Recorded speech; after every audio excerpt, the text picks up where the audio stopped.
সামিউল শেখ লালবাগ বাড়ি।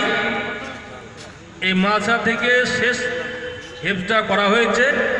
আজকে আপনার আমাদের প্রধান বক্তা আল্লামা মাওলানা আলহাজ আলিমুদ্দিন রিজভী সাহেবের হাত দ্বারা পাগড়ি বানানো হচ্ছে।